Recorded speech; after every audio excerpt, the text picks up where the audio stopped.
ఈరోజు మనం గుణింతపు పదాలు ఎలా చదవాలి, తప్పులు లేకుండా ఎలా రాయాలి అనేది మనం ఈరోజు తెలుసుకోబోతున్నాం. గుణింతపు పదాలు రాస్తున్నప్పుడు దీర్ఘం దీర్ఘం గుడి దీర్ఘం, కొమ్ము దీర్ఘం, రుత్వం దీర్ఘం, నిత్వం దీర్ఘం, ఓత్వం దీర్ఘం. వీటితో పదం వచ్చినప్పుడు కొన్ని జాగ్రత్తలను పాటిస్తే మనము సులభంగా చదవగలుగుతాము, అలాగే రాయగలుగుతాము. అవి ఎలాగా అనేది మనం ఈరోజు తెలుసుకుందాం.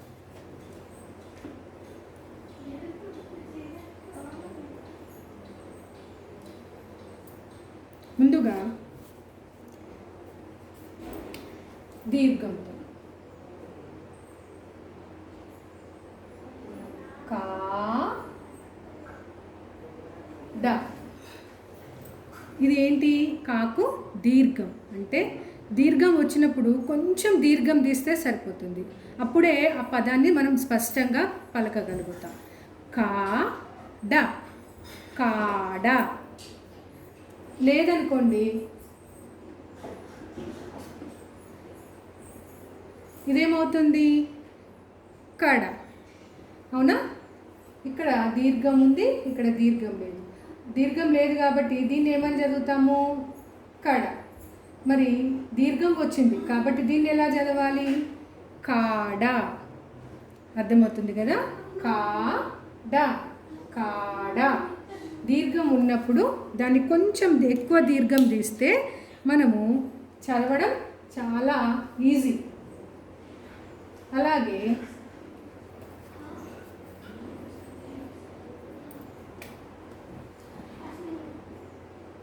ఇంకొక పదం చి వ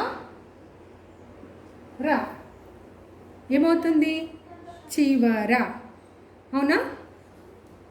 దీనికి దీర్ఘం పెట్టామనుకోండి,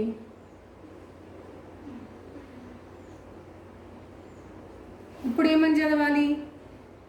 చివర. అవునా? అంటే దీర్ఘం ఉంటే, దీర్ఘం లేకుంటే ఆ పదము ఎంత తేడా ఉందో గమనించండి.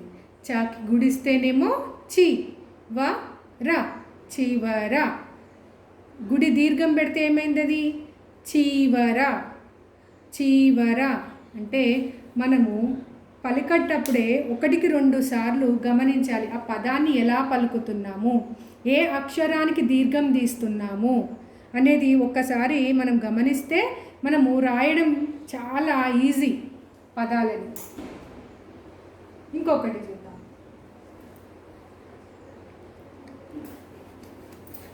ఉదాహరణకి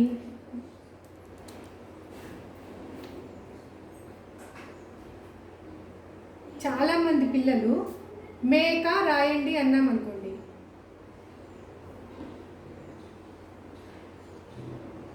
ఇలా రాస్తారు. మకేత్వం ఇస్తే మే క. మే రాసి దాన్ని మేక అని చదువుతుంటారు. మెక అని రాస్తారు, కానీ చదవడం మాత్రం ఏమని చదువుతారు? మేక అంటారు. కానీ వాళ్ళకి అక్కడ మనం అర్థం చేసుకోవాల్సింది ఏంటి? చదువుతున్నప్పుడే ఆ పదాన్ని స్పష్టంగా పలకాలి. మేక, మే. ఈ అక్షరం ఏంటి? మే.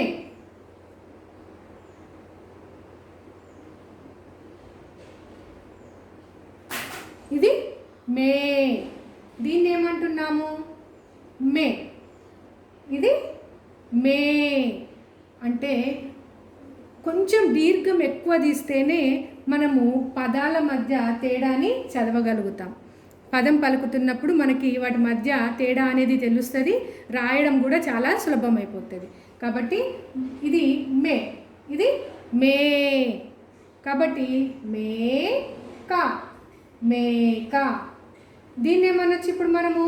మే క, మే క, మెక, మెక అయిపోతుంది. అంటే దానికి దీనికి ఎంత తేడా ఉంది చూసారా? అలాగే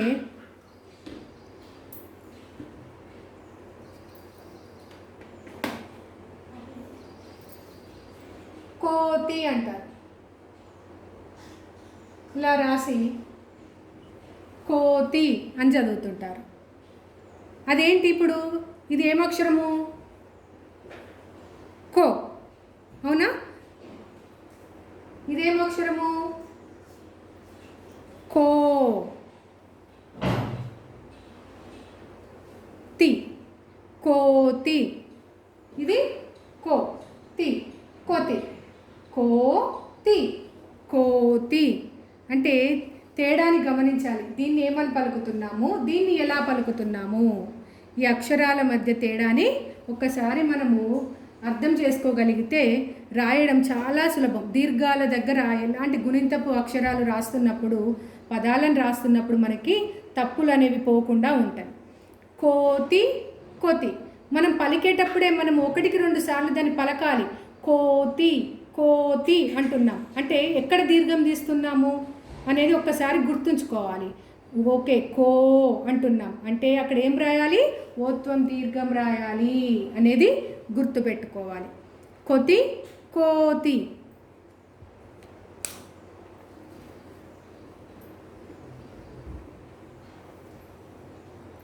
దేశానికి అని రాయాలి. ఇప్పుడు ఎలా రాస్తాము? దేశానికి. పదాన్ని 1-2 సార్లు పలకండి ఫస్ట్ ముందు. దేశానికి, దేశానికి. ఎలా పలుకుతున్నాము? దేశానికి. ఒక్కొక్క అక్షరం విడదీయండి. ఇప్పుడు దే దీర్ఘం తీస్తున్నాం కదా, కాబట్టి ఏముంటుంది? దకి ఏత్వం దీర్ఘం. షా, షా అన్నప్పుడు ఏమొస్తుంది? దానికి కూడా దీర్ఘం వస్తుంది. దేశానికి, నికి, ని, ని కి. దేశానికి, నికి. దీర్ఘాలు తీస్తున్నామా? నీకి, కీకి తీయడం లేదు కాబట్టి దీనికి గుడి వచ్చింది. ఎక్కడైతే దీర్ఘం తీస్తున్నామో పలికేటప్పుడే మనము ఆ పదాన్ని కనుక స్పష్టంగా పలకగలిగితే మనము రాయడం కూడా చాలా ఈజీ. దీనికి అంత పెద్దగా కష్టపడాల్సిన అవసరం కూడా ఉండదు. ఒక పదాన్ని చదువుతున్నప్పుడే మనం మనసులోనే అనుకోవాలి ఎక్కడెక్కడ దీర్ఘాలు తీస్తున్నాము ఆ అక్షరాలలో అనేది. ఇంకొక పదాన్ని చూద్దాం.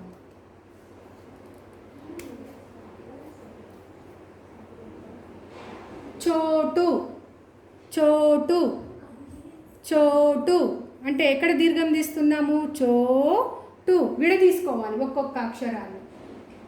చో టు, చోటు, చోటు, చోటు. అదే ఇలా రాస్తే ఏమవుతుంది అప్పుడు? చోటు, చోటు. ఇదేంటిది? చో. ఇది చో, చోటు, చోటు, చోటు, చోటు. దీర్ఘం తీస్తూ అక్షరాన్ని పలకాలి. పక్కనున్న అక్షరాన్ని కలుపుకుంటూ వెళ్ళాలి. పిల్లలు ఏం చేస్తారనంటే ఇక్కడ చోటు, చోటు అంటారు కానీ కలపరు దాన్ని. అప్పుడు ఏం చేయాలి? పిల్లలకి దీన్ని దీర్ఘం తీస్తూ పక్కనున్న అక్షరాన్ని యాడ్ చేసుకోమనాలి, కలుపుకోమనాలి. చోటు, చోటు. అలా అలా చెప్పడం వలన పిల్లలు అక్షరాలని కలుపుకుంటూ పలుకుతారు.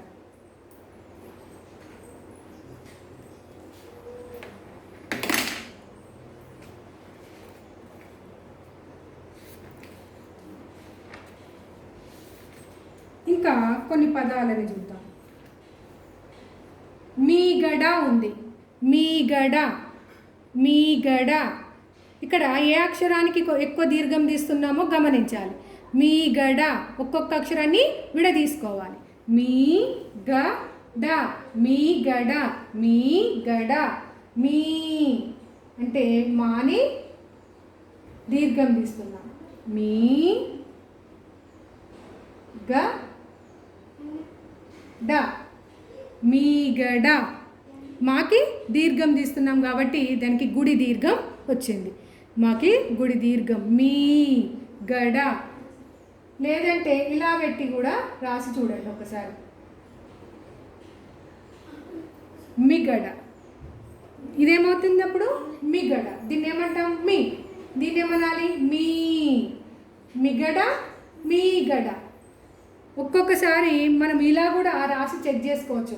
పలికి రాసి ఒకసారి దీర్ఘం తీస్తూ ఒకసారి దీర్ఘం లేకుండా పలికినాం అనుకోండి, మనకి అర్థమైపోతుంది ఏది సరైనది ఏది తప్పుగా రాస్తున్నాము అనేది మనకి అర్థమైపోతుంది.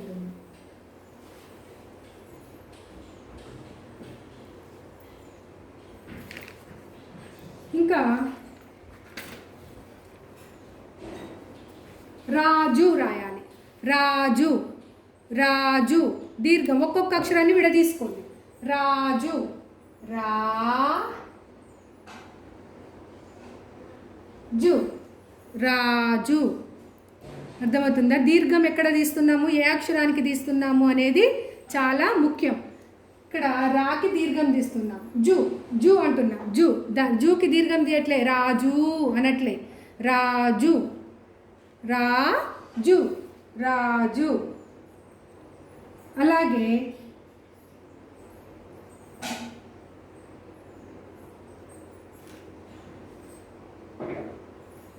వీరు ఇలా రాసా, వీరు అని చదువుతున్నాం. అప్పుడు మనం ఏం చేయాలి? దీన్ని ఏమనాలి? ముందు వాకి గుడిస్తే ఏమవుతుంది? అప్పుడు వి. ఇదేంటి? వి రు, వీరు. అప్పుడు ఏమవుతుంది? ఇది వీరు. మనం ఏం రాయాలి? వీరు, వీరు, వీరు. అర్థమవుతుంది కదా? ఇది వీరు, వీరు. ఇది వీరు, వీరు.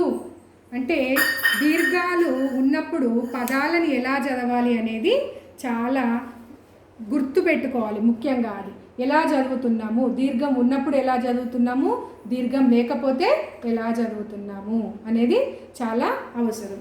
ఇలా ఒక్కొక్క అక్షరాన్ని దీర్ఘాలు ఉన్న దగ్గర దీర్ఘం తీస్తూ ప్రతి అక్షరాన్ని పలికేటప్పుడే విడివిడిగా పలకండి. ఏ అక్షరానికి దీర్ఘం తీస్తున్నాం, మనము ఏ అక్షరానికి దీర్ఘం తీస్తున్నాం అనేది తెలిస్తే మనము ఈజీగా రాయగలుగుతాము, చదవగలుగుతాము.